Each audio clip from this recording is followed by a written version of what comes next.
இது நம்ம ஆசிரமத்தில் ஒரு மருந்து செய்த ரசமணி 350 கிராமில் வந்து ஒரு 10 மணி செல்விங்கம் போல் கேட்டிருக்காங்க, அதை சேர்த்துருக்கோம். இந்த மணியோடது என்னென்னா தண்ணியில் போட்டால் பொன்னிறமாக மாறும். இல்லாமல் துருசை வந்து மிகப்படி தான் கட்டியிருக்கோம். சாதாரண துருசை வந்து காரம் ஏற்றி கட்டியிருக்கோம். மற்றவங்களும் இதோட இயற்கை தன்மை பச்சை தான் வரும். மொத்தம் 4 கிலோ போட்டிருக்கோம். எல்லாமே உயர்ந்த முறையில் வந்து மூலிகை சாரணை கொடுத்து பண்ணுற மாதிரி தான். துளி கூட கருப்புன்ற பேச்சுக்கு இடம் கிடையாது. எப்படி இருக்குது பாருங்கள். எல்லாமே உயர்ந்த ஒரு குரு போல் இப்போ துருசு சுண்ணத்துக்கு நிகராக கட்டியிருக்கோம். இப்போ இடையில வச்சு காட்டுறேன் பாருங்கள். இடம் இங்கே காட்டுங்க.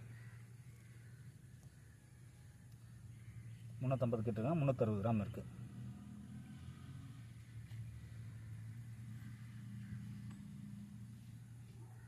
எல்லாமே நம்ம ஆசிரியர் செய்யப்பட்டது தான். நம்ம வரும் வீடியோவில் இதோட முறைகளை வெளிப்படுத்துகிறோம்.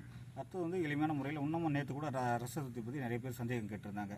நம்ம திராவங்களை போட்டு பிரிக்க சொல்ல வந்து சில பேருக்கு வந்து நம்ம முதல் தடவை பண்ணால் 2ஆவது தடவை வரலன்ட்டு, யார் பண்ணாலும் வரா மாதிரி ஒரு பாகத்தை நம்ம அடுத்த வீடியோவில் பதிவு பண்ணுறோம்.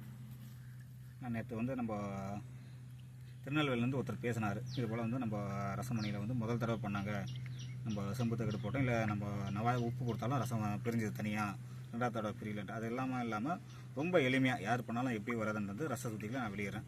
இந்த ரசம் வந்து பார்த்திங்கன்னா நம்ம நைட்ரிக்கில் போக சொல்ல வந்து அந்த அதர் காரியம் மற்ற எல்லாமே வந்து நைட்ரிக்கில் மடிஞ்சு போயிடும், உப்பாக போயிடும். ரசம் மட்டும் தான் ஜெனிக்கும். இப்போ நம்ம எப்படி கோல்டு பியூரிஃபிகேஷன் பண்ணாலும் சுத்தமான கோல்டு பிரிக்கிற மாதிரி ரசத்தை வந்து 100% பியூராக எப்படி பிரிக்கிறது நிறைய வீடியோ இருக்குது. இது அனுபவமாக ஒருத்தருக்கு அந்த கைப்பக்கம் வரல. இப்போ எல்லோரும் பண்ணாலும் வரணுன்ற மாதிரி நம்ம ஒரு முறையை கண்டுபிடிச்சிருக்கோம்.